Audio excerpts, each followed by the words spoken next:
So my name is Angela Kinyua. I'm the managing director for Montgomery Group East Africa. What we do is we have B2B exhibitions. So this is business to business exhibitions. Right now we are in 3 sectors. That's manufacturing, security, and food. And we're looking at expanding our footprint. If you count red, and let's see. Yeah, actually, I do love color. So I wear black a lot as well, but I also do like I just have days of popping of color. First was the red part. Started, I think, more when I was younger. So like in campus, I painted my room red in UN. Then I had red bed sheets, red pillowcases, red duvet, red carpet. Yeah, so you can just imagine how red that was. I read somewhere that red, so I'm a Scorpio. So I read somewhere that red usually attracts Scorpios. It's like it's almost in you that you like it. So I'm not so sure if that's true or not. Yeah, but that gave me like a nice thing. Okay.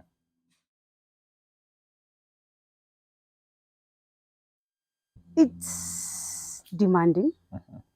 It's fun. It stretches you. And then it also teaches you to prioritize what's important and what's not. So I think at every single point you must be very conscious of how you're using your time. So I'm very conscious of how I use my time. So I think that I can put it as that as a summary. Books. Oh my God, yes. Especially like when I get like a really, really good book. So like I love George R.R. Martin. Leave the GOT series alone. He also has things like Armageddon. And I also like classics as well, like Jane Austen and a few other writers over there, Charlotte Bronte, those kind of people, So I can spend, like, you can find like I am tired today, like I'm so tired, I've gone home, I'm like I want to sit and sleep. Then I get a good book, then I'm like 2 chapters only. The next thing I know it's 4 a.m. because I couldn't put the book down, then I have to wake up again. So that really wastes my time.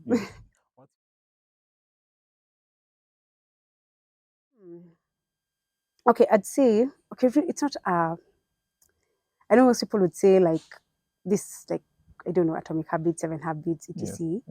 I think for me it was an autobiography by a guy called Frank McCourt. It's called Angela's Ashes.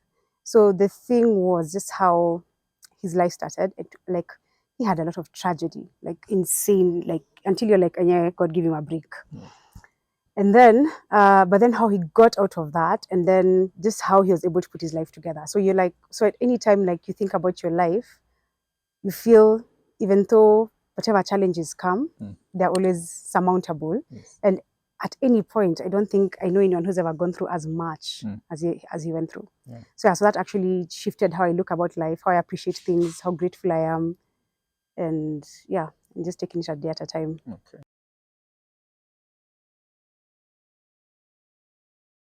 There's Marcus Aurelius Meditations. Mainly it's hard for a person to read it. So it's just basically looking at like them in short form. At times I ask people to go on YouTube because again, it's a very, very hard book to read. But then there's one, I'll look for it and then I'll let you know. It's called either Mind and Consciousness. I'll remember it. But that book is epic. It's epic in the way it makes you think about life, the power of your conscience, how to deal with issues. So it really makes you do a lot of internal reflection on who you are, how you interact with people, and what that effect is. It's an amazing book, honestly. Yeah. Oh yeah. So my dad used to love reading, and then I have older siblings, so and then you have a gap. So like 5 years, and 1 year. So they used to read a lot. When I was young, I could find them reading. Like they did the same book. So that time it was mainly, of course, Daniel Steele, C.T. Sheldon, Wilbur Smith. And so initially I didn't have it in me. So, but then because we were reading, I used to tell my dad to buy me books that I can read at that age. So those times it was Hardy Boys, for my age, and those kind of books. And then how I used to start. So they used to read and then they love reading it. I used to start and I can't even read at all. So I used to read the first page, the middle page, and the last page, and the back page. Then I tell my dad I've read. Then my dad would come and ask me a random question. Yeah, and then of course I can't answer it because now he's read the whole book. So he started now training me like that. So I had to start reading. Then over time I just got in it because at times we just sit down as a family and then we discuss that book. We're like, wow, you guys, did you see like that chapter? And then now that also got me like reading a lot.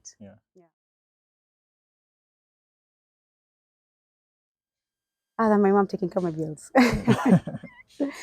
I think it was their carefreeness. You know, when you're a child, you're so carefree.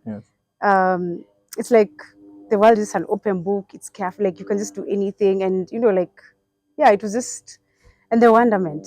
You know, it was very good.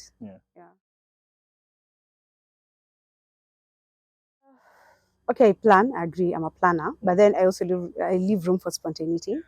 So like once I know that like this is what I need to do, then I give room for whatever else comes. You get, and then at times I usually ask myself, is it that serious? Yeah. So when I start asking myself, is it that serious? Just know from there.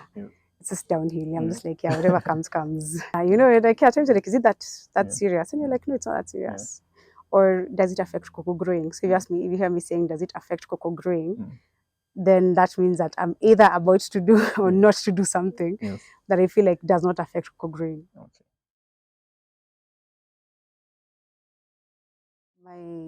My uncle liked to call me was it a cat? So I had many.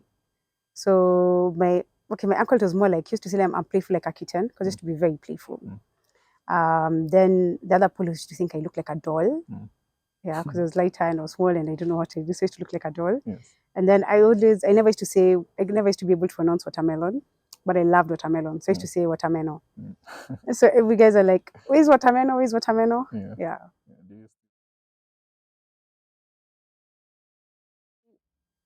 Where my mom moved when we were living, so our neighbor had to go to further education, and then she was not married, so she had a child that she left with us for a year.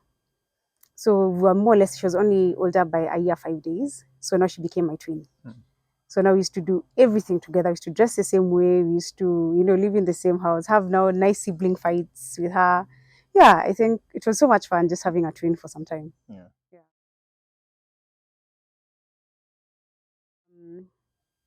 I think when my dad died, that was like in 2008 beginning. If I'm not wrong, I should be 2008 beginning. So like in February, like, and then it's really even that portion of him being sick, and then that portion of him being dying. So him being sick, we had like these deep conversations, and then I think that's because that time I was in campus, like my first year.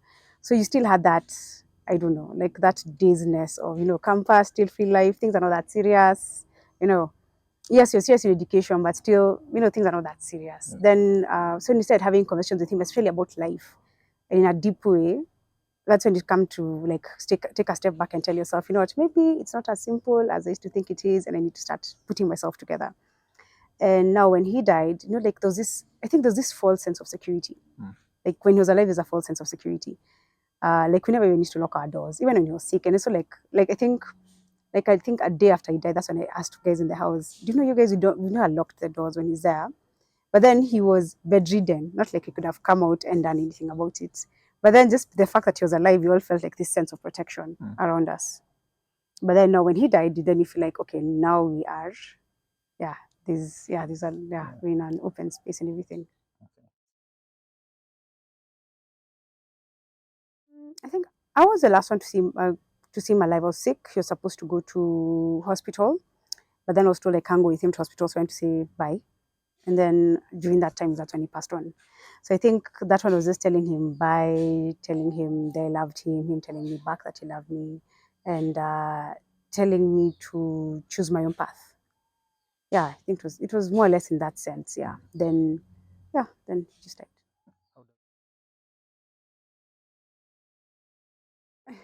So I think it's more of making sure that I live my truth. Yeah.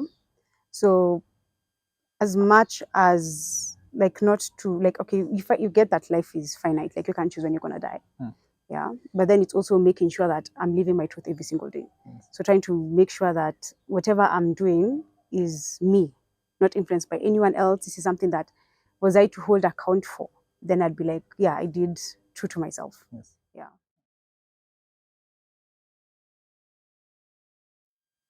I'm trying to look for the word. It's not.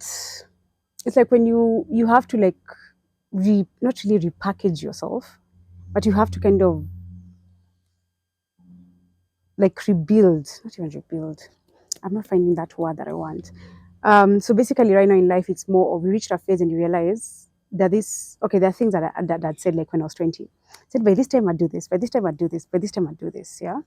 And then that reached a point. So my this time I'll do this reached I think until age 35. Like that's where my plan was reaching. So when I was young, I had not looked beyond age 35. So I think at that time I just thought, I'd start thinking when I'm there and everything. And then of course now, of course life has changed. You grow in your head. Your priorities change as well. And so now it's more of trying to find my now next phase of life.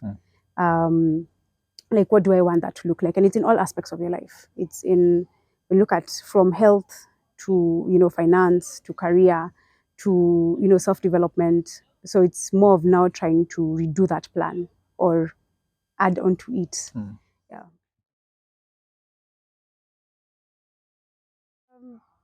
I think one of the things I've come to understand is that there are phases in life. Yeah. It's like, there are phases in life where, so what I usually say, whatever phase you're in, make the most out of it.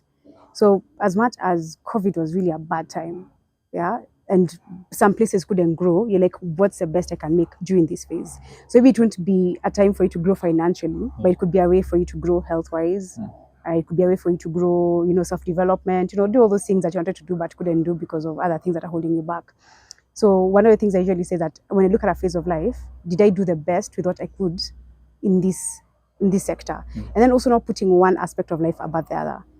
So it's like I went for maternity leave and I don't know, for a long time, and I probably regressed in my career. I wouldn't regret that because it's another phase of life that I've grown. Yeah. So it's just trying to balance that and realize.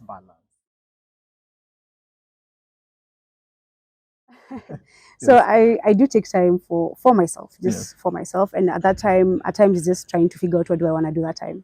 At times, I just want to, read a book. At times, I just want to watch something random. At times, I want to go for a walk. At times, I just want to spend time with friends.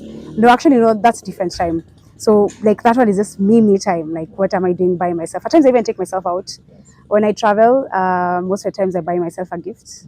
Yeah, at times, like, what's something that I wanted, I'm like, I'll buy myself a gift. Yeah.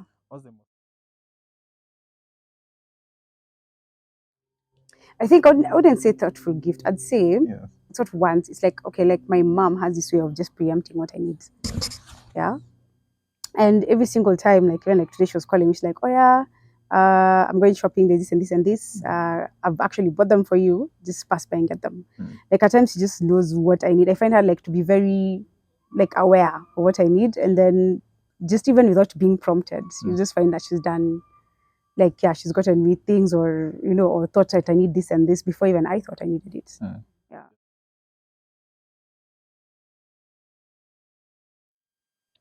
I think it's more of like a woman can take charge, but then not having to be abrasive. Good. So my mom is very loving. Yeah, she's loving, she's thoughtful, she's caring in a very soft way. But when she needs to be hard, like when she needs to be firm, when she needs to state her position, it is very clear. Yeah, it is very, very clear. So she has many brothers, and then she's the first one. But she knows how to throw everyone in line. She has a very nice leadership style. And if you ask us, like my siblings, we fear her. Yeah, but then if you ask us, like we are this old, but we fear her. So you ask ourselves, like, what can she do? But then there's just this reverence you have towards her, and you can't really explain where it came from, but you cannot even get away from it, even at this age. Yeah.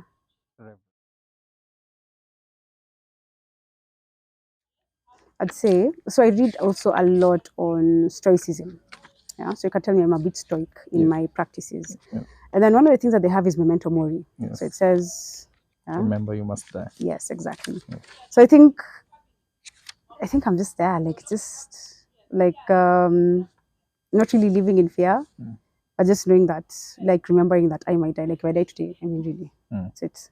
Yeah, which is true. Yes. So you live, but then but I think momentum is more of just being in the consciousness of, yeah, you might die. Yes. Yeah, and then what else do you want? What else do you need to do in this life?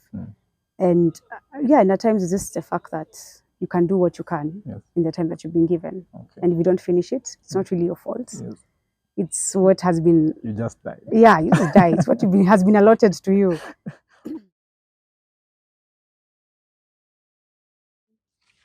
Okay, I think people do say that I am loving as well. And I know I give of myself for the people I love.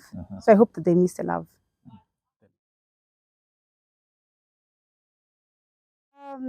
In many ways, some it's quality time, some is acts of service, some of course it's gifts. I guess it depends on a person's language of love. Yeah. And then how and then how they can interpret it to you. Because there are people who, my language of love is how I show you love. And the people who understand your language of love, and that's how they show you love. Yeah. I think they should understand your language of love and show you that, yeah, because that's the one you'll interpret as love. Yes. Yeah. Shouldn't I be my everything? I don't know. I should be like my everything. Like, what else is there other than? Yeah, I should be my everything. It has to be love. Yeah, because I think love would, like, if I love you, then it guide all the other actions that I have. Because if I come from a place of love, then it means that I would never do anything to harm you. I'd do everything to make you a better person. I'd do everything to make sure that you're okay. I'd do everything in my part to just make sure we live harmoniously. Yes. Yeah. So I think as much as, I think the Bible had a thing over there. They were onto something when they talked about love. Yes.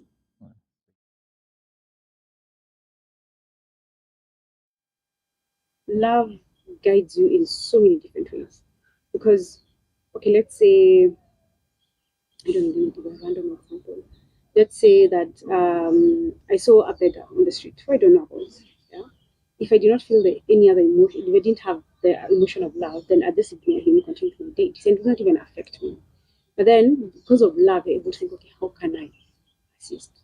What can I be able to do? Like I cannot sit with another person suffering and I'm comfortable with it. I think my ability to pick up myself and continue. Yes, like we said, you're not living with regrets. So at times, just like, that happened, brush it off, continue.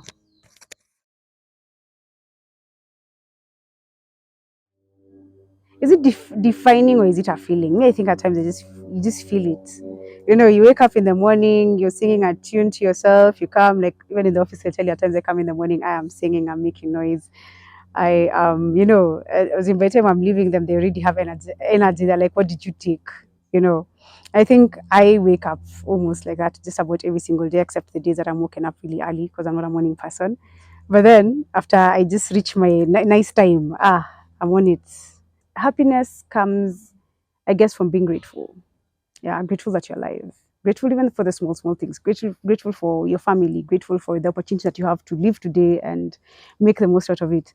Grateful for even the mistakes you're going to make and the challenges you're going to have, because again, you don't have a boring life. You don't have a life that's just, and knowing that you're going to get through that and still, look forward to another day.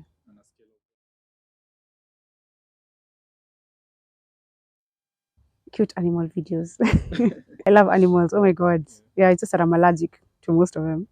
Like, yeah, I'm allergic to dogs and I think with just the fur and then also the cats. But it doesn't prevent me from loving them. So our dog, man, I was so sick for some time. Why? Until the doctor was like, you're not giving you any more medicine. Let's need to remove the causant from there. Because now every time I was near the dog, okay, which was like every time, I get really sick. Yeah, it was really bad. I almost lost my sense of smell on one nose.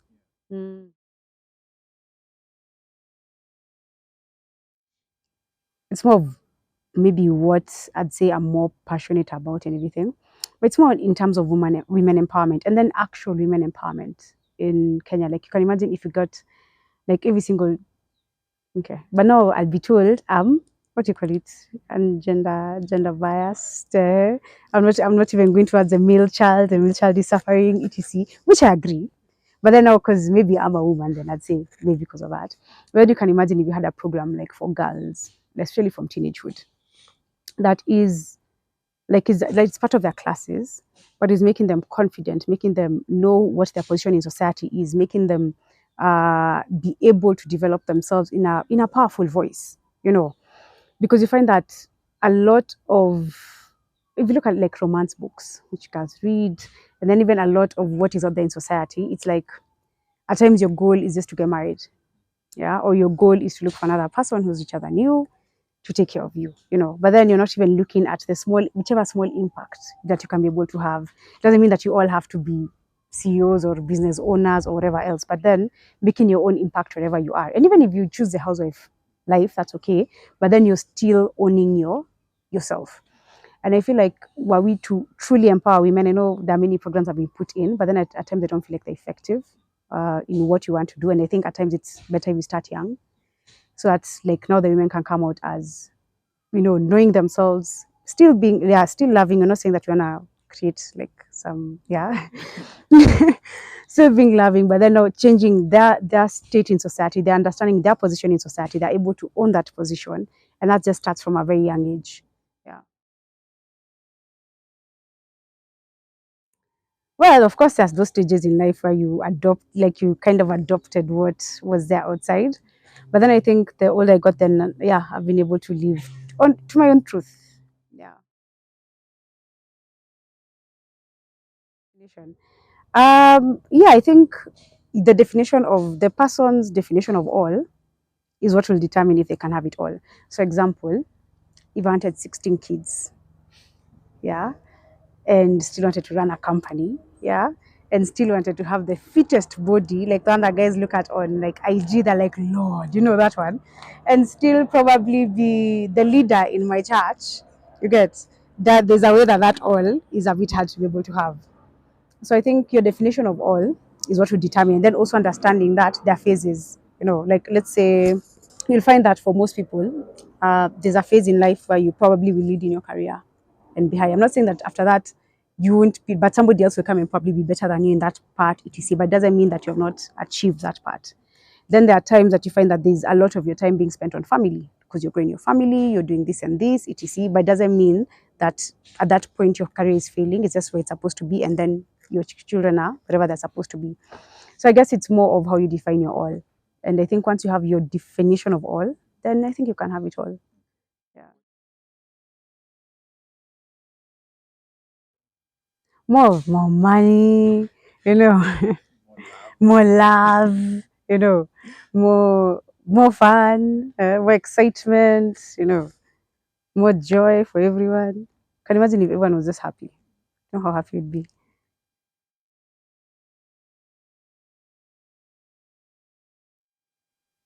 I used to think that everyone was innately good, like innately, like the nature of man was innately good.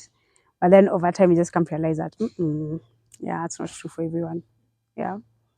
Yeah. So I think that's one of the things I learned. There's just people who, by they package themselves. Oh Lord, you'd think them and I don't know them and heaven. It's like the stairs are here. They're the ones who actually been brushing, and we're cleaning the heaven stairs.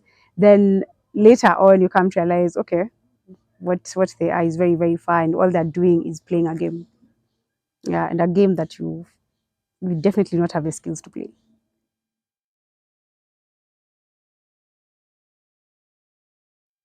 But in life, I guess this is it. I think there are many things like over time you come to realize you can't do them all. Like let's say example, when you're a child, probably wanted to be an astronaut, a medical doctor, I don't know, something else. Yeah. Then as you grow older, that kind of is formed, and then you come to realize that this is actually what life is. Yeah.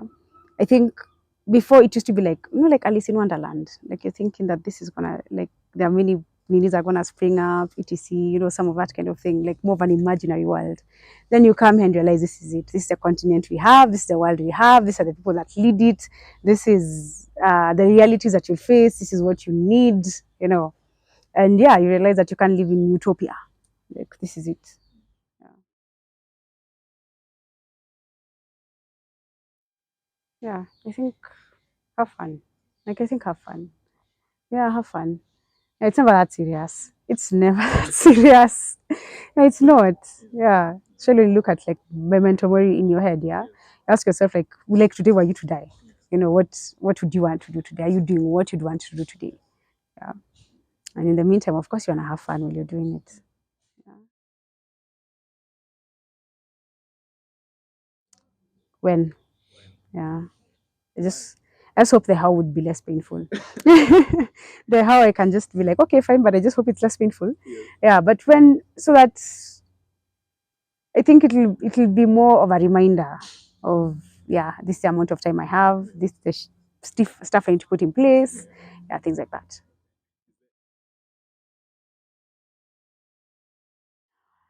Yeah, I think I've been putting off doing a master's, one of the masters that I've been thinking about. So yeah, so I think that's one of the things I want to do. Because every time there's always not enough time. When you look at it, yeah, you'd always find an excuse, an excuse, an excuse. So now finally I'm like, okay, fine, maybe I'll have to do this. Yeah. But in terms of rest, yeah.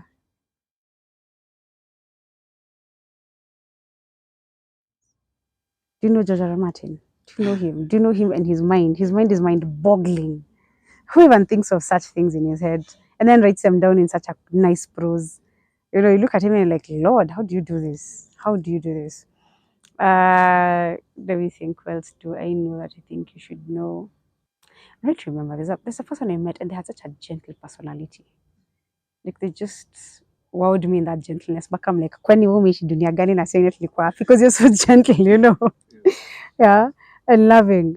I can't remember who it was, but I remember just having that feeling of yeah, it's like almost it's purity mpaka unataka kumeka kwa bubble. Kaa hapo tafadhali, tutakwanga tukikuona kwa museum.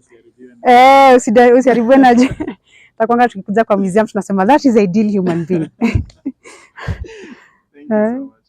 Thank you too. Santi.